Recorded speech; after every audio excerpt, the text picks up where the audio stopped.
¿Qué tal? Le saluda César Reyes a nombre de la Dirección de Desarrollo Empresarial del FOJAL y la Dirección de Desarrollo Empresarial. Te damos la más cordial bienvenida a este tutorial llamado Balance General.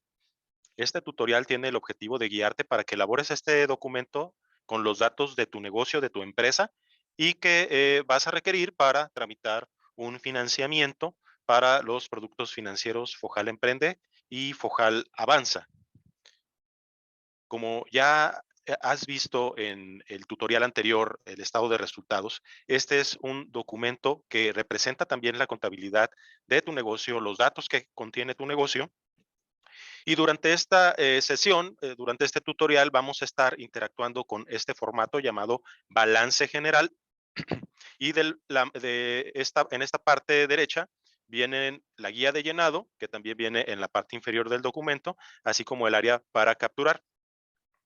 Por lo tanto, te sugiero tener a la mano este documento, ya sea impreso o a través de el archivo electrónico en Excel, para que comiences a registrar cada uno de los datos contenidos en este documento. Vamos a comenzar describiendo lo que es el balance general.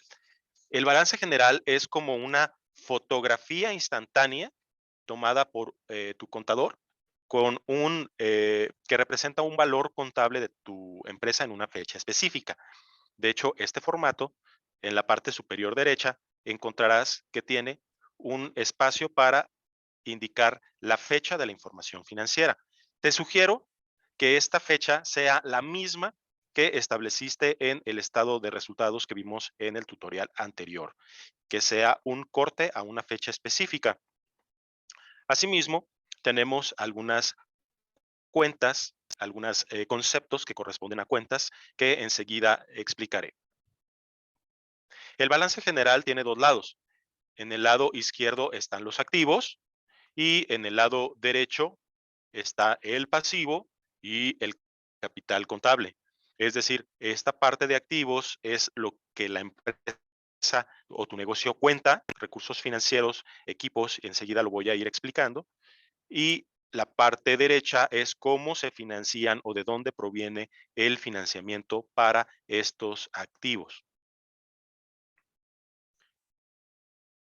La definición contable en este balance general define su equilibrio en lo siguiente. Los activos, que son los que están en la parte izquierda, son iguales a la suma de el pasivo, que es la deuda que tiene la empresa, deuda o tu negocio, deudas que tienes, deudas a corto plazo o a largo plazo que financian el activo, así como también el capital contable, que el capital contable también financia los activos, como pueden ser las utilidades del negocio o las aportaciones que se realizaron al patrimonio, por ejemplo, cuando iniciaste tu negocio, tu aportación inicial, así como también las utilidades que hayan estado acumulándose por la generación del valor financiero de este negocio. Por lo tanto, es la suma de todos los activos es igual a la suma del pasivo más el capital, y lo vamos a ver una vez que vayamos integrando las cifras en cada uno de los conceptos. De manera general, mencionar que los activos, pues es todo aquello con lo que trabajamos, producimos, actuamos, puede ser dinero, puede ser equipo, puede ser maquinaria. Asimismo, por ejemplo, el activo se divide en circulante fijo y diferido. El pasivo a corto plazo y a largo plazo y el capital es el patrimonio y las utilidades. Vamos a ver los conceptos. Cada concepto, por ejemplo, caja y bancos, si tienes alguna duda a qué se refiere este concepto, puedes consultar la guía. En el inciso A, si nos vamos al inciso A de la guía, dice que debemos de considerar la suma de los saldos que se reflejan en los estados de cuenta bancarios a la fecha del corte del documento. Es decir, si pusiste la fecha del día 31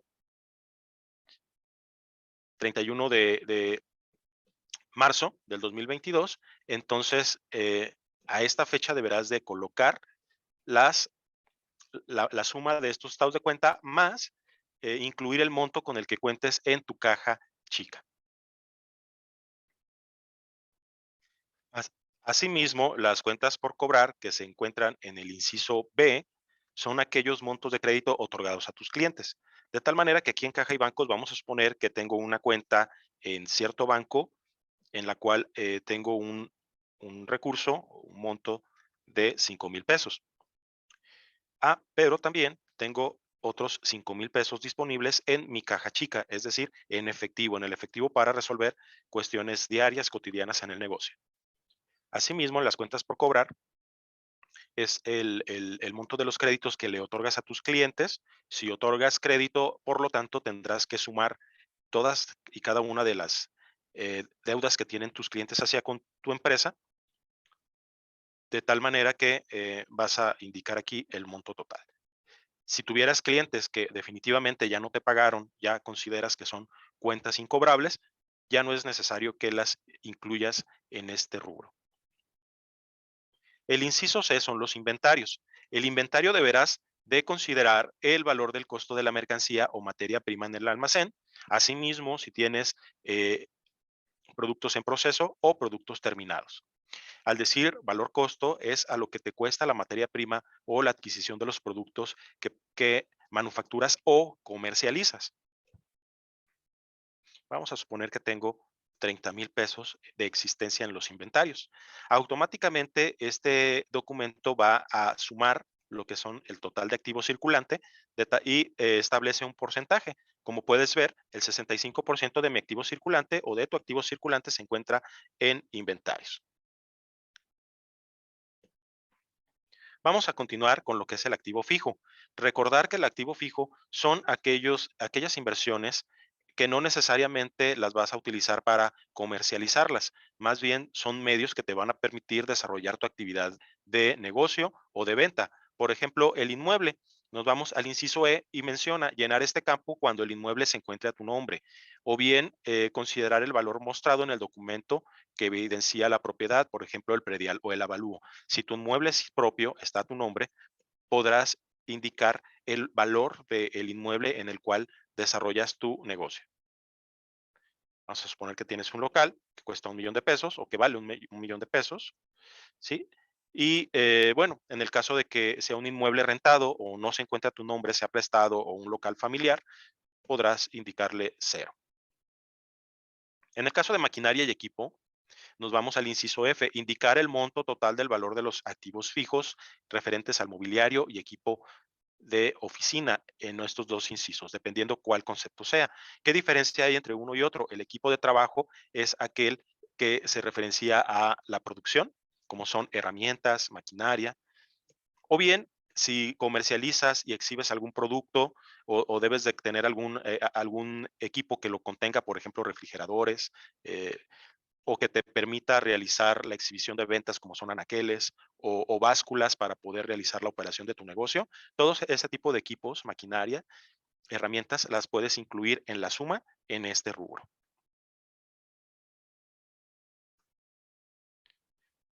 En equipo de oficina es aquel equipo destinado a la parte administrativa, contable del negocio principalmente. Por ejemplo, equipos de cómputo, también pueden ser puntos de venta, pueden ser escritorios, mobiliario, que se utilice para fines administrativos, gerenciales de tu empresa. Finalmente, equipo de transporte.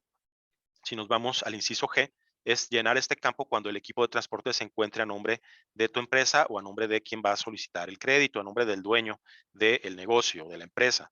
¿Sí? Si están a tu nombre, vas a sumar el valor comercial de esos equipos. Vamos a suponer que tengo una camioneta y que la voy a incluir aquí y esa camioneta se utiliza para surtir materias primas del negocio y en ocasiones también para hacer entregas de algunos pedidos con los clientes. Para concluir con los activos, tenemos el activo diferido, en donde hay dos conceptos, gastos de instalación, que es el inciso I, es el valor que representa la inversión realizada en infraestructura, adaptaciones y otros gastos relacionados con el proyecto de negocio. Si además del financiamiento que vas a solicitar, ya has realizado inversiones en infraestructura 6 meses antes de tu solicitud de crédito, entonces puedes incluir aquí el valor de la suma total de las facturas que evidencien esa inversión. Vamos a suponer que en mi empresa instalé una estructura para paneles solares y esa estructura me costó 50,000 pesos. Otros activos Otros activos son el valor de los activos no tangibles que no se encuentran en conceptos de activo circulante o diferido, como son anticipos, seguros pagados por anticipado, patentes, entre otros. Por ejemplo, los seguros de los vehículos que se están amortizando. A la fecha, pues, puedes poner el monto que falta por amortizar o bien algún otro activo que no se encuentre definido en los que ya hemos revisado. Bien, como ven, la suma total del activo, que viene siendo activo circulante más activo fijo más activo diferido, nos da la suma total del activo. Vamos a pasar con la parte derecha de este documento, en donde se describen los pasivos y el capital contable. Recordar que la suma de los activos debe de ser igual a la suma de los pasivos más el capital contable. Si recuerdas, en el tutorial anterior teníamos una utilidad del periodo por 19,000 pesos. La voy a indicar aquí. Una utilidad promedio mensual de 19,000 pesos. Esta en la utilidad del periodo, me estoy adelantando un poco para poder definir con el capital que la utilidad del periodo en el inciso B es el saldo de la utilidad o pérdida neta que indicas en el estado de resultados.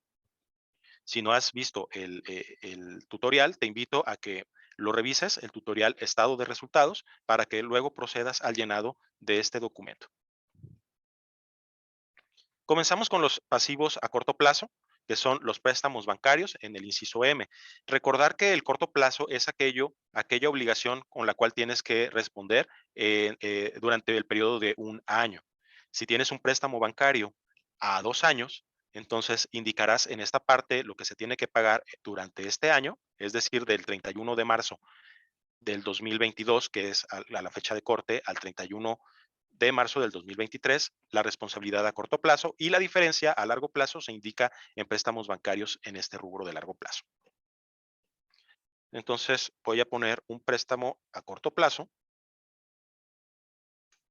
con el banco o la suma de todos los préstamos a corto plazo. Nos vamos al inciso N. El inciso N indica el saldo que se tiene por pagar a los proveedores. Recordar que los proveedores son nuestros aliados y en este caso son los que nos financian principalmente los inventarios o las materias primas, las mercancías.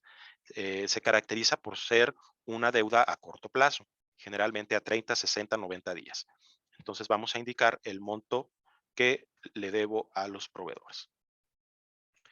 Finalmente, si tienes otros préstamos que no sean bancarios, que sean a lo mejor con otras instituciones financieras, alguna fintech o instituciones financieras no bancarias, puedes indicar también el monto total de esa deuda en el corto plazo.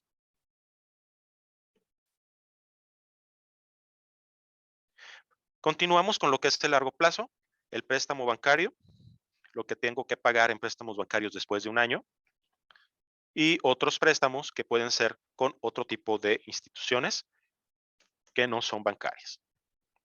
Incluso puede ser un préstamo con un particular. Es importante que reflejes aquí toda tu deuda para que podamos revisar qué deuda, qué porcentaje de esta deuda o qué representación de esta deuda está financiando los activos. Como ves, pues prácticamente el 50% de los activos se están financiando por deuda. Por lo tanto, el otro 50% se estará financiando con nuestro patrimonio y con las utilidades del negocio. De tal manera que aquí solo es indicar en patrimonio, que es el inciso U, nos vamos al inciso U, monto de las utilidades capitalizadas o invertidas en el negocio. Al haber ya indicado aquí la utilidad del periodo, lo que vamos a indicar aquí es esta diferencia. Esta diferencia que aparece en rojo, la vamos a indicar en el patrimonio. ¿Por qué? Porque ya la deuda, estos 430,000, están financiando parte de los activos, más los 19,000 que has obtenido de promedio mensual. Por lo tanto, lo demás se está financiando con las utilidades y tu capital inicial, con lo que fundaste el negocio o las aportaciones que ha habido adicionales por parte tuya o en el caso de personas jurídicas por parte de socios. Entonces, aquí prácticamente al indicar ese monto que apareció aquí en la parte de abajo, estamos cumpliendo con la premisa del balance general. Los activos es igual a la suma del pasivo más el capital contable, 886,000 pesos. ¿Sí? De esta manera has concluido con el llenado de este documento balance general. Esta guía la puedes ir consultando, como ya lo mencioné, en la parte inferior del documento para que pueda facilitar el llenado, o a través de este tutorial lo puedes revisar cuantas veces sea necesario. El documento lo vas a indicar tu nombre y lo vas a firmar. Vienen algunos manifiestos muy importantes, así como un aviso de privacidad, y has concluido con tu balance general. Recordar poner la fecha. Si tienes un negocio nuevo, si tienes un negocio nuevo, vas a indicar tu aportación. Es decir, si cuentas con alguna parte en bancos, algún ahorro que vayas a incorporar, lo puedes poner en este rubro. Si adicionalmente cuentas con un vehículo que lo vas a utilizar para el negocio, lo puedes indicar aquí. ¿Sí? Puede ser que no tengas deudas, entonces vas a poner en cero toda esta parte y solo pondrás la parte del capital, más la utilidad proyectada que reflejas en el documento estado de resultados. Este documento es un ejemplo, por lo que es necesario que calcules el valor de cada uno de tus activos. Es importantísimo que se vean todos tus activos pasivos reflejados en este documento para que la revisión de tu solicitud de crédito sea mucho más eficiente y efectiva. Por mi parte sería todo. Les agradezco su atención, esperando que este tutorial les sea de gran utilidad. Hasta luego.